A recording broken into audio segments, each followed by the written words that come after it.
संभल लोकसभा क्षेत्र से समाजवादी पार्टी के देश के सबसे वयोवृद्ध सांसद डॉक्टर शफीकुर रहमान बक का बीमारी के चलते 94 वर्ष की उम्र में निजी अस्पताल में हुआ निधन।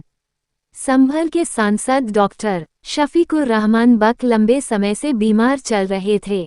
उनका मुरादाबाद के अस्पताल में उपचार चल रहा था। कुछ दिन पहले उनसे सपा नेता अखिलेश यादव ने मुलाकात की थी। संभल से सपा सांसद डॉक्टर शफीकुर रहमान बक का निधन हो गया है। वो लंबे समय से मुरादाबाद के निजी अस्पताल में भर्ती थे। 1 माह पहले अचानक तबीयत बिगड़ने के बाद उन्हें मुरादाबाद के निजी अस्पताल में भर्ती कराया गया था। कुछ दिनों से उनकी हालत में सुधार था। मंगलवार को अचानक उनकी तबीयत बिगड़ गई। इसके बाद उन्होंने अंतिम सांस ली। 4 बार विधायक रहने के बाद 2019 में 5वीं बार संभल से सांसद चुने गए। उम्र और अनुभव में देश के सबसे वरिष्ठ राजनेता रहे। अपने सियासी तेवरों के कारण उनकी अलग पहचान रही है।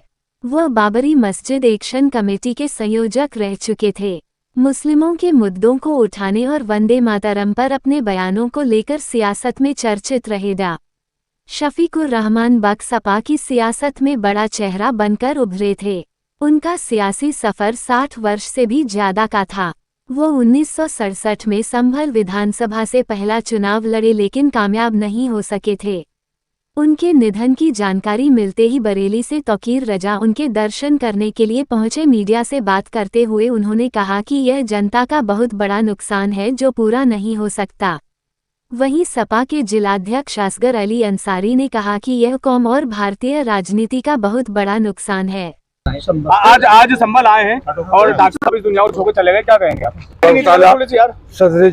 सब्र जमील अता फरमाए, हमारे बहुत करम फरमा, हमारे बहुत हमदर्द और हर मौके पर हमारे साथ खड़े रहने वाले और मेरी इत्तेहाद मिल्लत के उत्तर प्रदेश के पहले सदर और पूरे उत्तर प्रदेश में कारवां लेकर गए और इत्तेहाद का पैगाम लेकर चलते रहे। ये 2002 की शायद बात है। तो मैं उनके अहले खाना का जितना बड़ा खसारा हुआ है वो अपनी जगह है, लेकिन मिल्लत का पूरा खसारा है और मैं अपने आप को ये समझ रहा हूँ कि मेरा बहुत बड़ा खसारा है, मेरा बहुत बड़ा नुकसान हुआ है। बस देश के सबसे वरिष्ठ सांसद बक साहब का निधन हो गया है, क्या कहेंगे, कैसा माहौल? आज हमारे संभल के सांसद 5 बार के सांसद और 4 बार विधायक रहे जनाब डॉक्टर शफीकुर रहमान बक साहब का इंतकाल हो गया है। ये हमारे लिए और हमारी पार्टी के लिए एक बहुत बड़े दुख का दिन है, जिसकी भरपाई हम लोग शायद ही कर पाएँ, क्योंकि बक साहब हम संभल वालों के लिए तो कहावत है ना कि घर की मुर्गी दाल बराबर, लेकिन बक साहब का नाम बहुत बड़ा था। मैंने देखा हिंदुस्तान के अंदर ही नहीं देश के अंदर भी बक साहब के चाहने वाले लोग रहते थे।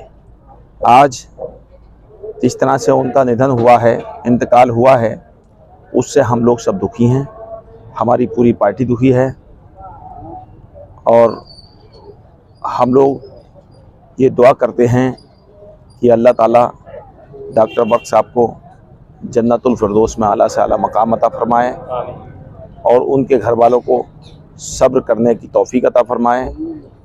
और संभल एक आज ऐसा हुआ है संभल के अंदर, जैसे संभल का कोई रहनुमा तो थे ही हमारे, आज हम संभल वालों को छोड़ करके चला गया है। उसके लिए हमारे पास कोई शब्द भी नहीं है कि हम बक साहब के बारे में कुछ कह सकें। सबसे वरिष्ठ सांसद डॉक्टर शफीकुर रहमान बक का निधन हो गया है, क्या कहेंगे? देखिए, इस मौके पे ये तो बड़ा दुख का विषय है आज, और खाली संभल की ही जनता नहीं, मुरादाबाद से भी वो सांसद रहे, संभल के तो रहने वाले थे, यहाँ से भी सांसद रहे, लेकिन पूरा प्रदेश नहीं पूरे देश में आज शोक की लहर है। संभल के सारे बाजार बंद हैं, सारे वर्ग और समाज के लोगों ने आज का दिन पूरा इस तरीके से अपने दिलों में जो डॉक्टर साहब बसते थे, किस तरीके से वो लोग बर्दाश्त कर रहे हैं।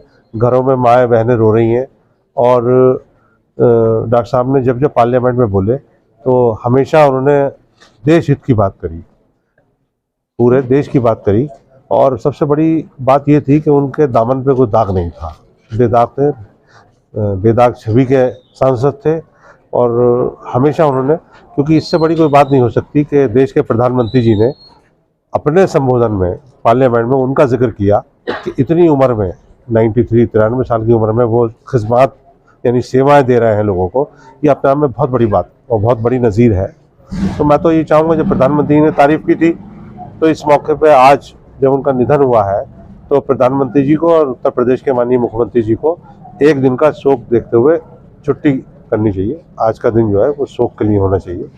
और मैं ये समझता हूँ कि आज खाली संभल जनपद में नहीं, पूरे प्रदेश और देश में शोक की लहर है। बुजुर्गों से लेकर नौजवानों तक, चाहे वो किसी भी समाज का व्यक्ति हो, किसान हो, वो आज माननीय सांसद जी को बरसात, जो लोग जिनकी आंखों में बरसात खटकते थे, चाहे वो किसी भी समाज के रहे हो, मैं ये नहीं कहता उनकी बुराई के रूप में, आज उनकी आंखों में भी आंसू देखे गए हैं। कितना लंबा राजनीतिक करियर रहा होगा? देखिए, मैंने तो अपने बचपन से, क्योंकि मैं सन 67 की मेरी पैदाइश है, तो जब सन 67 में मैं पैदा हुआ था, उसके बाद में हम छोटे थे तो हम नारे लगाया करते थे और राजनीति को थोड़ा थोड़ा समझे थे। उस वक्त सन 77 में ये पहली बार विधायक बन गए थे। उसके बाद में ये कई बार विधायक रहे, मंत्री भी रहे उत्तर प्रदेश में। उसके बाद में ये कई बार मुरादाबाद से सांसद रहे, फिर संभल के भी MP रहे और बहुत खिदमत रही हैं। और आज मैं समझता हूँ पूरा संभल लोकसभा नहीं, पूरा प्रदेश और देश जो है, पूरा हिंदुस्तान, और हिंदुस्तान नहीं विदेशों में भी डॉक्टर बख्श साहब का जिक्र होता था। जब डॉक्टर साहब की तकरीर हुआ करती थी पार्लियामेंट में, उसको लोग सुनते थे, देखते थे। और मैं समझता हूँ जैसे कल सुबह उनके दफीने का ऐलान हुआ है, उनके बेटे ने किया है, ममलूक नमान बख्श साहब ने, और उनके पोते विधायक हैं कुंदरकी के जावर रहमान, वो अभी पहुँचने वाले हैं, लखनऊ थे वो।